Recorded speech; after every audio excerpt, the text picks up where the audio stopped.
Welcome dear दोस्तों, कैसे हैं आप सभी। तो दोस्तों आज हम देखने वाले हैं डाई अलोन। लेकिन आज इंट्रो नहीं बताऊंगा।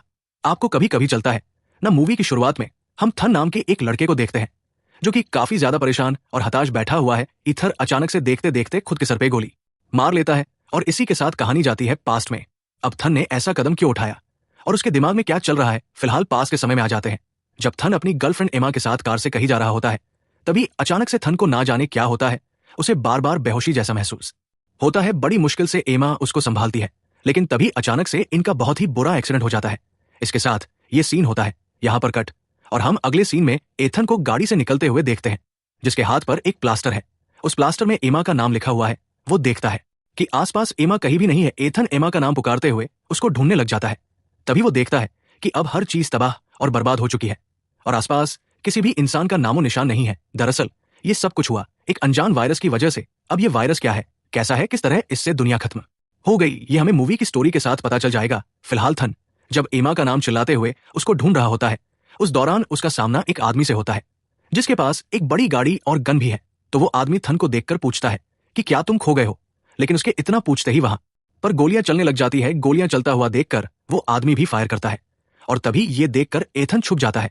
लेकिन उस आदमी के साथ उसका ड्राइवर इस गोलीबारी में मारा जाता है और उन्हें मारने का काम किया होता है एक मिडिल एज महिला ने जिसका नाम में है, जो कि आकर सबसे पहले दोनों को ही देखकर चेक करती है कि वो दोनों मर गए या फिर नहीं। फिर वो गाड़ी के अंदर बैठकर एथन को चेक करने लगती है। एथन उसे बताता है कि मैं इनके साथ नहीं हूं, तो बस खो गया हूं और अपनी गर्लफ्रेंड एमा को ढूंढ रहा हूं। इस पर मैंथन से कुछ और पूछने के बजाय दोनों की लाशों को उठाने में मदद मांगती है, मगर तभी थन फिर से बेहोश हो जाता है और उन दोनों की लाशों के साथ में को थन को भी गाड़ी में लाद कर वहां से निकलना पड़ता है अपने घर के लिए, जहां पहुंचने की काफी देर के बाद थन को दोबारा होश आ जाता है, जो कि मे से नीचे आकर मिलता है। दोबारा मैं उससे पूछती है कि अब तो तुम ठीक हो ना। साथ ही वो अपने और थन के लिए खाना भी बना रही थी। वो दोबारा पूछती है कि एक बात बताओ, तुम्हें आखिरी बात क्या याद है। थन बताता है कि मैं और एमा एक कार से किसी लेक की तरफ जा रहे थे जहां पर हमें एक खाली केबल मिला और हम वहीं पर रुक गए, पर उसके बाद क्या हुआ मुझे याद नहीं हो सकता है कि एमा अभी भी उसी कबन में मेरा वेट कर रही होगी। लेकिन ये बाहर ये सब कुछ हुआ क्या है, अभी ये अचानक यहाँ इतना सुनसान क्यों है। और तब वो सिर्फ इतना कहती है कि ये शायद नेचर का तरीका है इंसानों से अपना बदला लेने का। उसी बीच नेटर में खराबी की वजह से लाइट चली जाती है जिसे बनाने के लिए मैं फिर बाहर जाती है, पर जब वो काफी देर तक वापस नहीं आती तो एथन भी चेक करने के लिए बाहर निकलता है।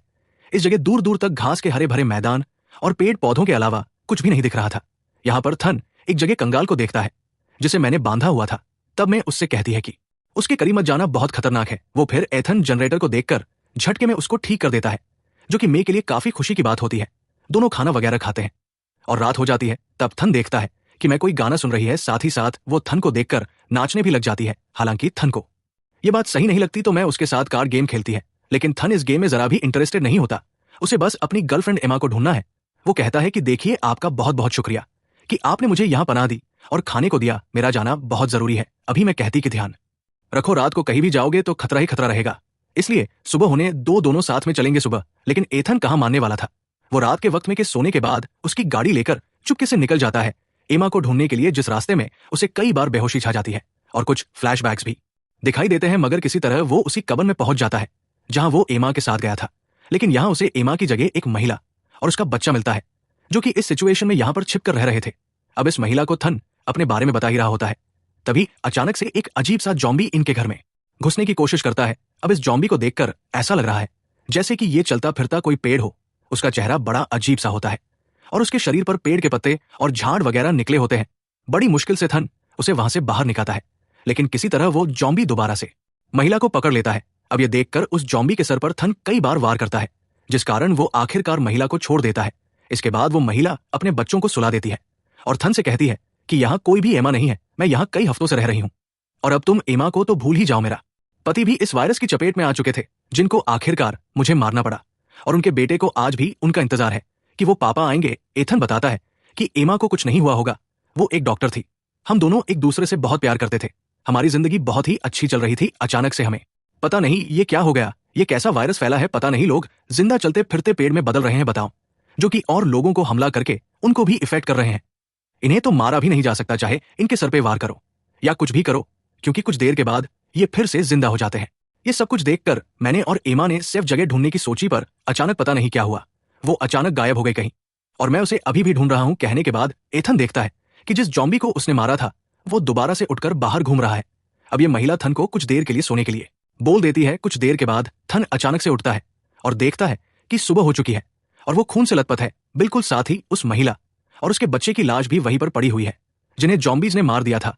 एथन लड़खड़ाते हुए बाहर जाता है तो वहां पर उसको एक जॉम्बी लड़की दिखती है जो कि एथन पर अचानक से हमला भी करती है। तभी वहां पर मैं आकर उस लड़की को गोली मार देती है, जिससे वो जॉम्बी लड़की कुछ देर के लिए थोड़ा बेहोश हो जाती है। हमें को थन की बेहोशी और उसके भूलने की बीमारी यानी कि एमनेसिया के बारे में पता होता है, तो वो थन को अपना नाम दोबारा से बताती है और साथ ही थन तो उसकी गाड़ी लेकर आ गया था ना, तो इस चीज के लिए भी वो कुछ नहीं कहती। उस दौरान थन को एक बर्ड हाउस में एमा का मोबाइल मिलता है, जिसमें उसका आखिरी वीडियो था और वो वीडियो में बता रही होती है कि थन, अगर तुम ये देख रहे हो तो मतलब मैं जिंदा नहीं हूं, सिचुएशन बहुत ही बदतर हो चुकी है और तुम्हारा एमनेसिया भी बहुत बदतर होता जा रहा है। इतना कहते ही होता यह है कि फोन की बैटरी ऑफ हो जाती है और ये देखकर थन तो चिल्ला पड़ता है। फिर मैं उसको चुप कराती है और कहती है कि देखो तुम मेरे घर चलो, वहां चार्जर भी है, तुम फोन को चार्ज कर लेना, फिर पूरा देखना बस। फिर एथन को साइकिल पर लेकर जाकर मैं चल देती है, क्योंकि अब मैं की गाड़ी में फ्यूल नहीं होता। दोनों जल्दी घर पहुंच जाते हैं, जहां पर मेरे को किसी के होने का एहसास होता है, जिसे देखते ही वो तुरंत उस आदमी पर गन तान देती है। ये अनजान आदमी अपने हाथ ऊपर करके अपना नाम बताता है, टॉम। साथ ही वो ये भी बताता है कि मैं अपनी पत्नी को ढूंढते हुए यहां पर पहुंचा हूं, जो कि करीब 10 दिनों से गायब है। पहले मैंने जब डॉक्टर करके नॉक किया तो किसी ने कोई जवाब नहीं दिया, तो मैं अंदर चलाया। फिर टॉम को देखकर मेथन से कहती है कि इसकी तलाशी लो, जिस दौरान उसे टॉम के पास एक खाली गन मिलती है। टॉम यहाँ शेल्टर और खाने की तलाश में आया था, जिसे खाना और शरण ये दोनों दे देते हैं, लेकिन उसके बदले में उससे कुछ काम करवाती है। जिस दौरान टॉम थन से उसके बारे में पूछता है, फिर वो टॉयलेट करने के बहाने एक गन को उठाकर अपने पास रख लेता है, जिसे उसने छिपाया हुआ था। और अब बारी आती है खाने की, तो मैं थन से कहती कि तुम खाना खाने से मना कर देना, क्योंकि मैंने खाने में इसके लिए कुछ मिलाया हुआ है। ये आदमी मुझे जरूर कुछ अजीब लग रहा है। थन भी मैं की बात मानकर खाने से इनकार कर देता है। टॉम तो बड़े अच्छे से खाना खाता है, जिसमें मैंने बेहोशी की दवा मिलाई हुई थी। अब इससे पहले कि उस दवा का असर होता, उससे पहले एक बार फिर से थन अपने आप बेहोश हो जाता है, जो देखकर टॉम में पर गन तान देता है और कहता है कि मुझे पता है तुम्ही ने मेरी बीवी के साथ कुछ किया है, कुछ तो है जो तुम छिपा रही हो। इस पर मैं टॉम को कहती है कि जल्द तुम्हारे ऊपर ये दवा असर करेगी और तुम हो जाओगे बेहोश। इतना बोलकर टॉम को जोर से मारकर वो बेहोश कर देती है। इसके बाद सीन कट होता है और इस पॉइंट पर थन की आंख खुल जाती है, जो कि वहां टॉम के अलावा उसके 2 साथियों को देखता है, जिन्होंने टॉम को होश में ला दिया था और साथ ही उन्होंने मेरे को बांध के रखा होता है। टॉम थन से कहता है कि इसी औरत ने मेरी बीवी और तुम्हारी गर्लफ्रेंड की जान ली होगी पक्का, और इसी का पता हमें अंदर तलाशी करके चलेगा। टॉम बाकी 2 लोगों को मे के ऊपर नजर रखने के लिए छोड़कर अंदर कमरे में थन के साथ जाता है तलाशी करने के लिए। तो वहां टॉम को कई सारे लोगों की आईडी और बाकी चीजें मिल जाती है। साथ ही एथन को एमा का लॉकेट भी मिल जाता है, जिसको देखकर वह थोड़ा इमोशन भी होता है। वही वह 2 बंदे में पर नजर रखे होते हैं, उसमें से एक बाहर के स्टोर रूम में देखने के लिए जाता है, जहां उसे एक टेबल को तोड़ने पर एक आदमी मिलता है, जो कि बेड पर लेटा हुआ था। साथ ही वह इफेक्टेड भी होता है। वो बंदा इस अनजान आदमी से डरकर पीछे की तरफ भागता है और मे के लगाए हुए एक ट्रैप में फंसकर उसके पैर पर एक पतली सी डोर खींच जाती है, जिससे स्टोर रूम में ब्लास्ट के साथ आग लग जाती है। वो बंदा वहीं पर मारा जाता है। अब इसको देखने के बाद दूसरा बंदा जाता है तो उसे वही कंकाल बनी जॉम्बी खा लेती है। ये वही है जिसे मैंने बाहर पेड़ों से बांध कर रखा हुआ था। इस तरफ एथन में से सवाल करता है कि तुमने आखिर एमा के साथ किया क्या? जवाब में वो कहती है कि तुम समझ नहीं पाओगे। इतना कहकर वो रोने लग जाती है। अब टॉम थन से कहता है कि जितने लोगों की चीजें हमें अंदर मिली है, इसने ही उन सबको मारा है, अब इसे भी मर जाना चाहिए। इतना कहकर टॉम एक ही गन से उस पर शूट कर देता है, लेकिन उस गन को मैंने ऐसा बनाया था कि वो आगे नहीं पीछे की ओर फायर करे, और इस कारण उल्टा टॉम का ही हाथ गोली लगने की वजह से उठ जाता है। और ये देखकर मैं तो खुद को जल्दी से छुड़ा भी लेती है। पर इस दौरान एथन को भी अचानक से ना जाने क्या होता है, वो टॉम पर टूट पड़ता है और उन्हीं जॉम्बीज की तरह वो टॉम को कच्चा ही खाने लग जाता है। दरअसल यहां पर हुआ ये था कि जब भी थन बेहोश होता था तो उस दौरान जॉम्बी के रूप में आकर लोगों को मार देता था, यहां तक कि उस बच्चे और उसकी मां को भी थन नहीं मारा था। असल में थन का जो हाथ हमेशा प्लास्टर से रहता था, उसके अंदर थन का इंजेक्शन छुपा हुआ था। थन अपनी सच्चाई जानकर काफी दुखी था, क्योंकि वो भी इफेक्टेड होने के कारण एक जॉम्बी में बदल गया था, और ये काफी लंबे समय से चलता आ रहा है। पर कितने लंबे समय से ये हमें जल्द ही पता चलने वाला है। इसके बाद थन बेहोश हो जाता है, जिसकी आंख अगले दिन सुबह खुलती है, जहां वो खुद को मे के सामने पाता है। इस बार भी थन सब कुछ भूल चुका था कि उसने पिछली रात क्या किया, यहां तक कि उसे मे का नाम भी याद नहीं होता। फिर वो थन को अपना नाम दोबारा बताती है और कहती है कि हमारे पास खाने को कुछ नहीं है, हमें शिकार पर जाना होगा, मैं तुम्हारी दोस्त हूं। तो इस पॉइंट पर थन को अपने कुछ पास की बातें याद आ जाती है, वो भी टुकड़ों में, जिसे मैं आपको सिंपल करके समझाता हूं। सुनिए, दरअसल एक बार थन जब एमा के साथ किसी गैस स्टेशन में रुका तो एमा के ऊपर एक जॉम्बी ने अटैक कर दिया, जिस पर गोली मारकर एथन ने एमा को बचा लिया था, पर खुद को नहीं बचा पाए, क्योंकि कुछ देर के बाद उस जॉम्बी ने उठकर थन के हाथ पर काट लिया, जिसके बाद में ईमा ने कई गोलियां मारी, मगर तब तक एथन इफेक्ट हो चुका था। ये जॉम्बी वायरस इंसान को एक जिंदा पेड़ में बदल देता है, लेकिन अगर इफेक्टेड पर्सन को उसकी खुराक यानी कि जिंदा इंसान खाने के लिए मिलने लग गए तो हर दिन उसका इंफेक्शन रुक जाएगा, और जब वो किसी इंसान को खाएगा तब उसकी याददाश्त वापस आ जाएगी, हालांकि कुछ देर के लिए से, लेकिन आ जाएगी।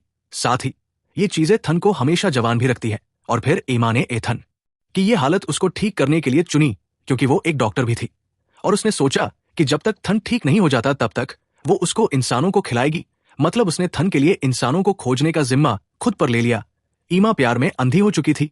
वो थन को लेकर कान नाम के एक आदमी के घर पर जाती है, जो कि इन हालातों में अपनी बीवी और बेटी के साथ रह रहा था।